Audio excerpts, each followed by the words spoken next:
श्रीकांत, मला मुलांची काळजी वाटते रे. एकदा फोन करून बघतोस कुठे आहेत, काय करतायत. सकाळीच माझा प्रीतम बरोबर फोन झालाय. ते हॉटेलमधनं निघालेत, एन्जॉय करतायत ते. तू अजिबात टेन्शन घेऊ नकोस. श्रीकांत, फोन कर. मला आदित्यशी बोलल्याशिवाय चैन नाही पडणार.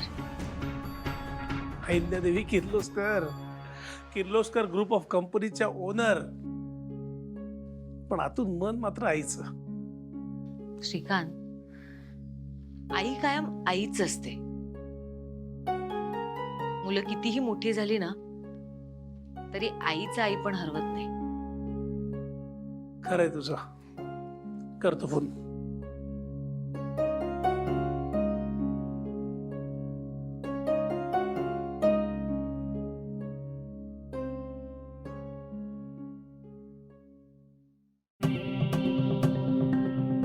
रेंज मध्ये नाही येत बहुतेक. परत करून बघतो.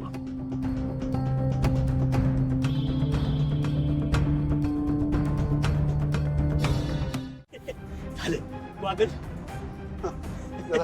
जाऊ जा. निघा निघा.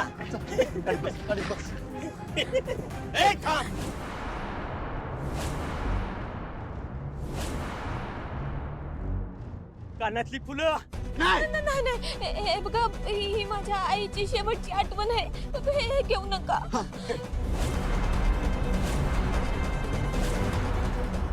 मग तर ती पाहिजे ना.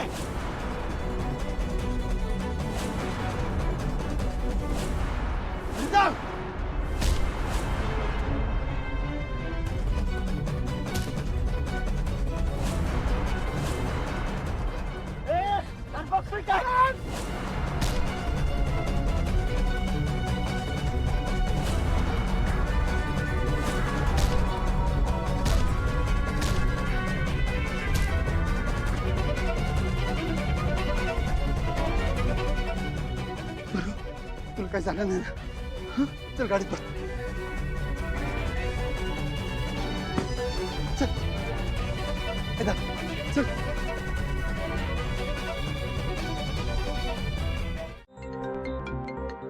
कोणाचा आईचा फोन आहे.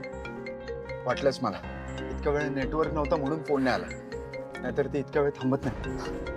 यार पण आईला कसं बरोबर कळतं ना आपण प्रॉब्लेम मध्ये होतो.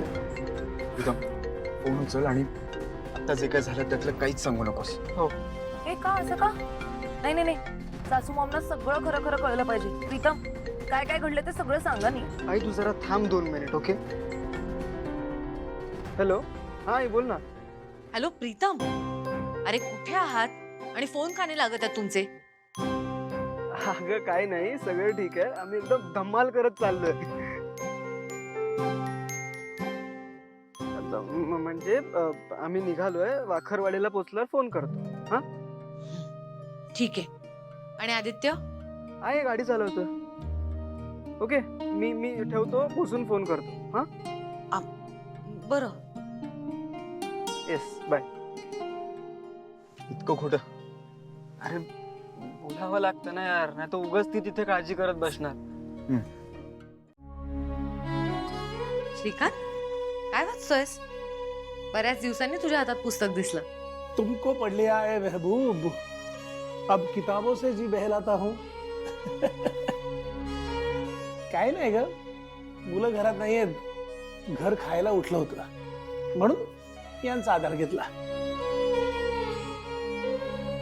बाकी ऑल गुड ना. म्हणजे त्या सूर्यकांत कदमची काही खबर बात? एव्हाना बहुतेक त्याला कळलं असेल ना अहिल्यादेवी किर्लोस्कर काय चीज आहे ते. हो का?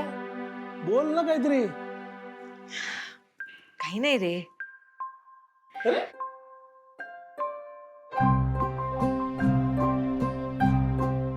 मला पण मुलांची आठवण येत होती. खूप दिवसांनी आपल्याला दोघांनाच असा वेळ मिळाला नाही का? तुला आठवतंय मुलं व्हायच्या आधी मी ऑफिस मधनं घरी आल्यानंतर आपण बाहेर फिरायला जायचो. हो, आपल्या त्या लाडक्या स्कूटरवर. आणि मग घरी येताना नेहमीच्या ठेल्यावर पाणीपुरी आणि रगडा. आहा, क्या बात है, क्या दिन थे वो. मग काय आदित्य, प्रीतम, कंपनीचा व्याप, मग तू सगळी सूत्र हाती घेतलीस. वेळ कसा बघता बघता निघून जातो नाही का? आहिल्या, मला सांग, आज संध्याकाळी काही प्लॅन नाही ना तुझा? नाही का रे? फिर चलो, फिर से पुरानी यादें ताजा करते हैं.